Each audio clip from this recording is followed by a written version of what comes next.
Anti kakati gravity oyo yangamba nti amanka tabu nange njagala kukimubuuza nga tuli babiri sijja kulimba bantu mu butuufu gamba amanka tabu yangamba nti amanka tabu n'okwetiriboota nange nenkikola naye siyinza kulimba nti nyinzo kubanga nangamba nti n'okwenaanika mu ngato z'aba big boys mwataja zekyatutte omugenzi kati ebyobusika bye byoli omugenzi gravity n'akola ki kakati awo siyinza kunyonyola mutuuze kumumalirayo nange njagala kumulabira kikimunjagaza nange bambuuza waliwo yambuuza nti wayi amanka tabu kiki nga nange ntamaaso naye biba birango wasoma ebyo ebirango wasoma mu eyo talanta ate kiringanga okufumba emmere kati ngabo abakyala bafumba enva ne baziteekamu omunnyu ne basiika byo byonna biba birungo nange mu kwogera njagalamu ebirungo ebisanyusa abawuliriza naye nga obugamba obutambula ku TikTok anti butambula ate nabali ne babwagala nnyo ne babwongeramu amasavu obuulirako mbuulira nti obuulira bandagane ku simu abo abazirina nti olabanga kakati akantu kasinga okugira nga ndi musamuna eri musawuna bwe nali ku omuwala oyo yajja nampeeweeta oyo gwe walaba oyo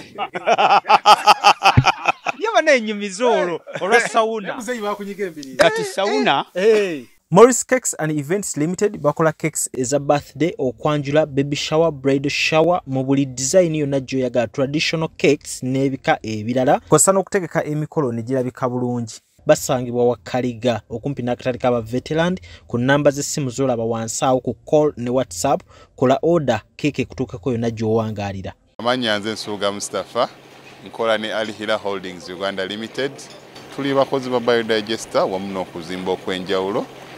So olwaleero tuli waneeno nga tuli nkola biodigester ekyenjawulo ekiriwo nti yo eri mu basement wakati okusinziira nga bulijjo abantu mu kiraba ti eno parking lot so eri wansi eri parking lot eri mu basement leero tukoze size y'abantu 5 ng'era erina capacity okusavinga ekizimbe kino kyonna nga wekinaabeera waneeno ng'era emigaso gya bulijjo egya biodigester tebagenda kunuunamu atwetaaze ku namba z'essimu 07017669992 ne MTN 0789224230 enamba ezo zonna bwe ziri ku WhatsApp. Kisitu Electronics tuzze nga tutunda eby'amasannyalaze ebyenjawulo. Solar system yaffe esookerwako gibe emitwalo 10. Pano tugikuweerako, battery tugikuweerako, regulator, load wire, system yaffe esemba. Tukuterako size 40. Wabula yo kubeerako DC fan naye nga ya solar. Omuntu osobola okujja ne tutuula ne tulaba kintu kye kisuutinga mu nnyumba yo. Oba n'ongamba nti olina TV yo ready. Wabula oyagala solar backup ya solar. Tulina amasimu ga waterproof. Amasimu ga waterproof gali Japan used. Naye gaba amasimu malungi nti yo ne webeegudde mazzi tesobola kwonooneka. Eba ngumu. Webale kubeera smart. Okay, kiteekwa kubeera bana kitange wadde mulwadde naye yali smart kati buzaalo obwo. Kitange naye yali musajja smart kati smartness natugamba yantukubyangako n'embooko okubeera ng'oli shabbi. Omuntu omuvubuka okubeera ng'oli bwotyo kati ate olubona okaddi wonobeera otya kati netugala n'embeera eyo y'okuba omuyonjo sirwa kuba nti tetulina ssente naye obuyonjo bwaffe buzaale ekikalu n'ewaka kibeerawo n'awaka lwaki ekikalu n'ewaka anti kizaale ne kitaffe bwe yali lwakuba agonze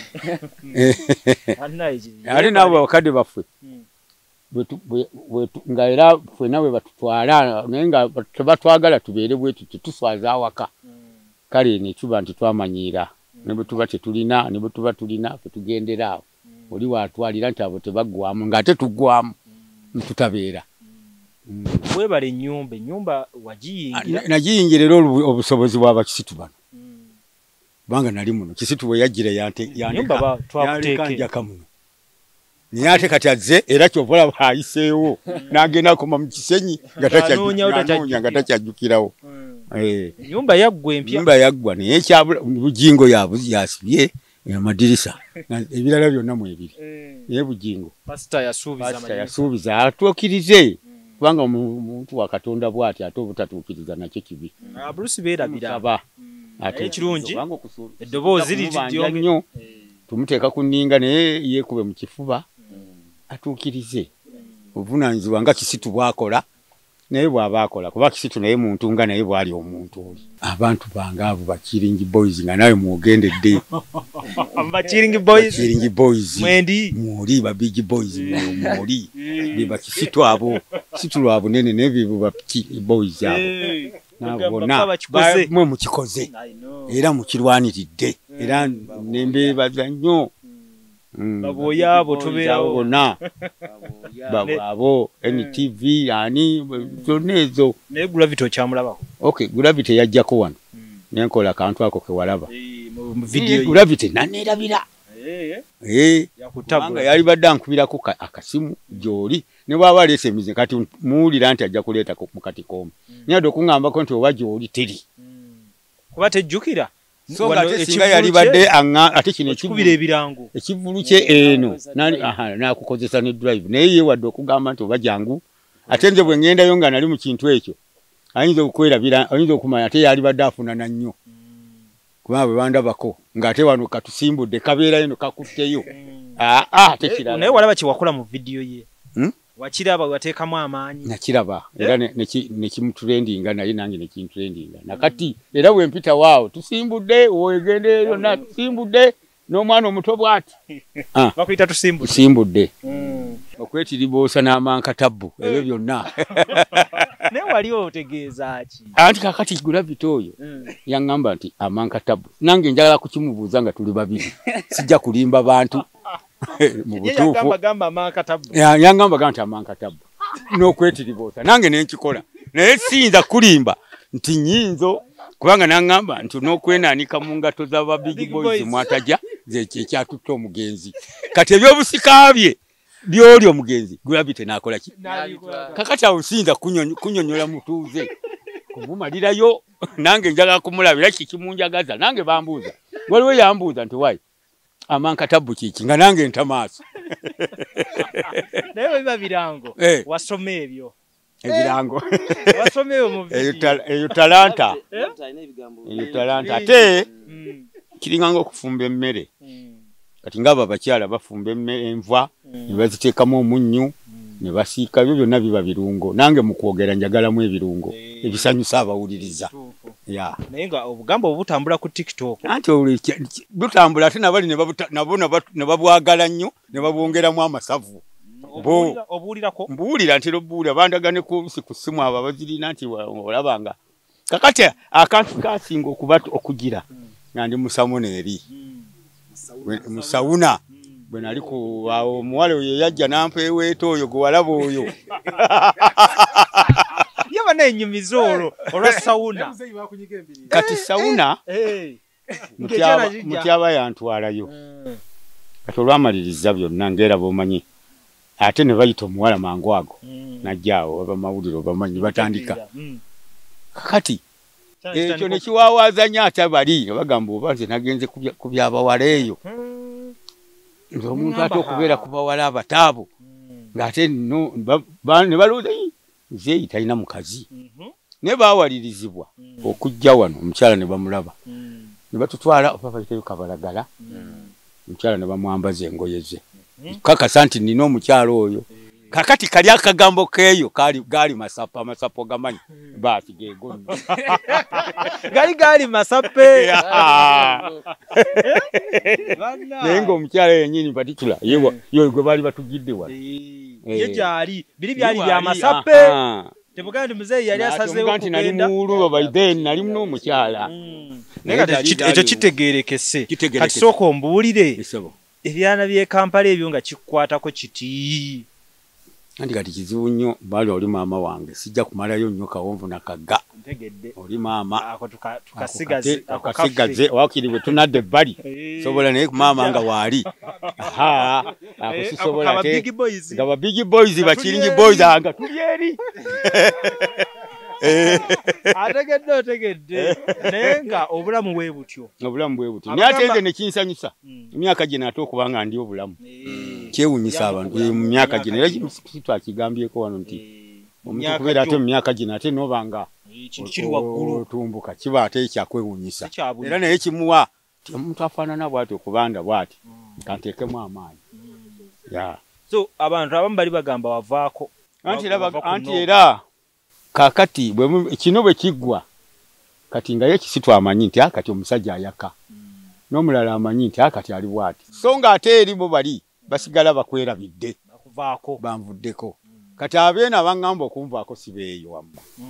Beeno bo bamanyi nti akati. Era oyitawo nagagwe waggwako. Nakugamba ekigambo ekyo n'owulira ennaku. Amba inaggwako nti. Naggwako nti.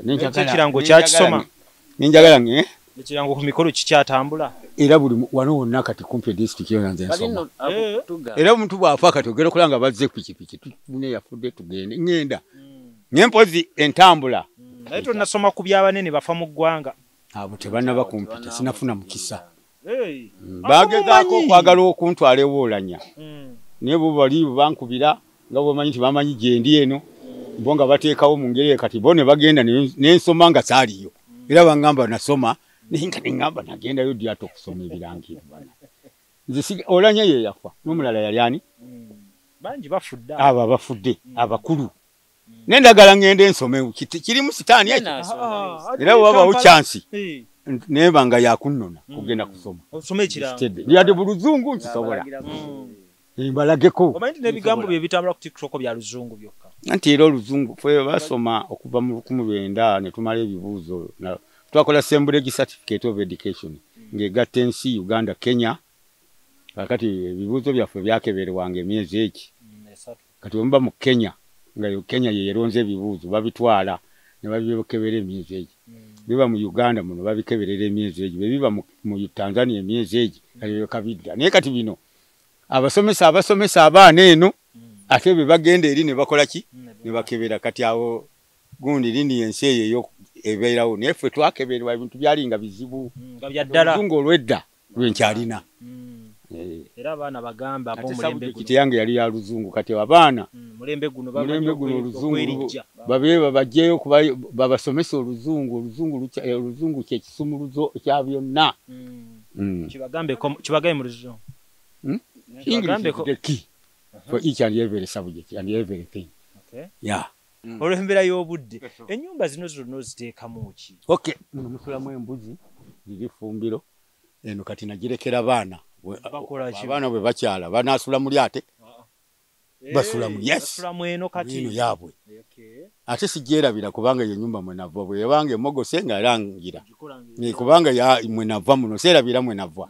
Iri yange. Bagambe ekivubuka yaliridda. Yali yasubi wano nemenyekawo nendyo kanzizaawo eno. Abantu ye nasookera bwabanga asookera mu nyumba ezo ez'ekivubuka ezo.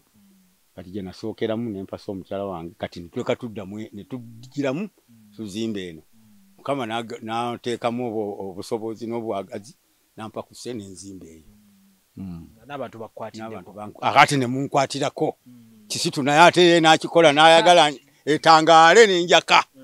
Mukulu oyo. So nga nkuta. Iso. Tugamba ki? Fetugenda kati. Kubebaza. Nga kisitu yalina ekibuuzo oba yawadde kisitu ono. Tukuleetere ekiyamanyi. Ekyo kibuuzo. Kubanga yakimbuuziza nangamba gwe obimanyi. Saayagadde nnyo kukigaziya. Naye nga mbebaza.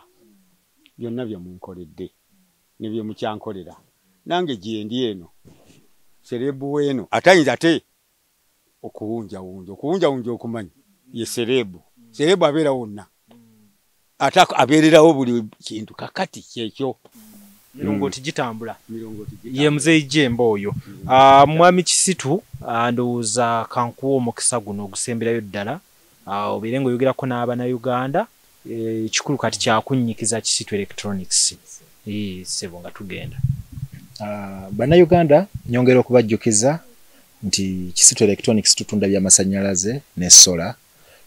Twebaza nnyo batuwagidde abatugulako okusingira ddala bammemba ba kkooti y'amaka bo beemanyi. Waliwo ekibiina kyaffe kye tulimu kya kkooti y'amaka abakimanyi bakimanyi. Neyongera beebaza mwebale nnyo kutuwagira ne ba kasitoma baffe abatulaba ku mikutu egy'enjawulo ne batwesiga ne tubakolerako ebintu byabwe.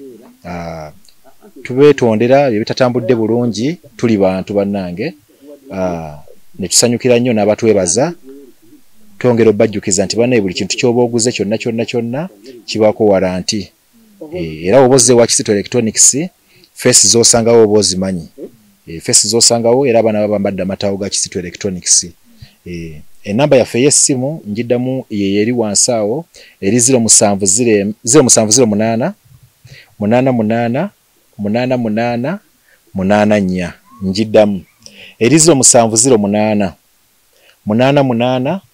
88 ekitegeeza erimu 8 myerere nya yesembayo.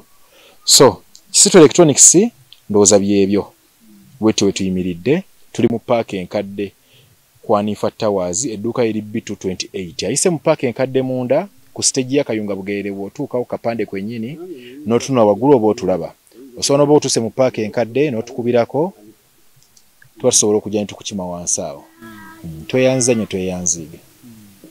Kale mbebaza okuba nti mutambudde naffe era neneebaza n'Abannayuganda buli omu mu mbeera gy'oyambiramu omulala kyakabi nnyo kizaamu amaanyi mugende mu maaso temussa mukono yamba nga toliiko kyonna nti kyoyagala muntu akuddize yambisa mutima gwo na busobozi bwo. Kizito olwaleero ali mu bizinesi mwanoonya amagoba naye olaba nti asobola okwerekereza n'agamba nti kampeeyo obudde edduuka n'alivaako omuyambi kubanga kakati awo ebyo byakoze bw'aba yabitunze alinako amagoba ye gamanyi gabanga ate tagatunudde munnyo yewabula yalina ekintu kimu kuyamba n'obudde bwe yali badde ku dduuka alina bwawaddeyo okuvuga okuva mayiro kumpi 7 okuva e Kampala gye wano mu maka gange wano kintu okirabanga kyanjawulo mu Kampala wala naye kati saawa zino tukyali naye kumpi saawa emu tuli naye wano kale kintu kya waliwo akagambo akakulu ennyo muganda wo situsaani naye kati muganda wange kubanga ssebo omuntu okubeererawo oyo kati wa Luganda era nze amaze okutuwa endagiriro yonna tujja kugendayo okongo omugenyi nja kugendayo okongo omugenyi mukyalireko siyinza na buta mukyalira ekikulu nnyo bw'otomukyalira oba tomanyi nja kugendayo ng'omugenyi nja kufuna obudde alindabiraawo nga naye nze nange ndowooza ndibulaabulamu ndibalindagiririra eyo naye kuba naye anaabuze okuba ya simu ate ngirina nja kukukyalira mu kibuga okyabula ate nze olutuuka n'obanga nigenda wa Kizito Electronics bakuleeta buleezi tokyabula nawe wennyini ng'omuntu eri oli wakabi oba kiki nate olutuuka bati ate abakazi basooka okuwamba akotokakona kaako. Kizito Electronics tuzze nga tutunda ebyamasannyalaze ebyenjawulo.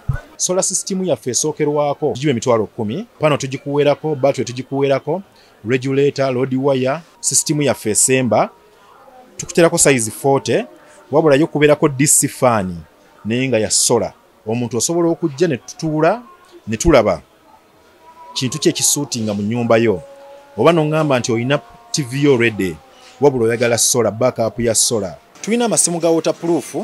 Amasimu ga waterproof gali Japan used naye gaba amasimu malungi nti yo ne webeegudde mazzi tesobola kwonooneka.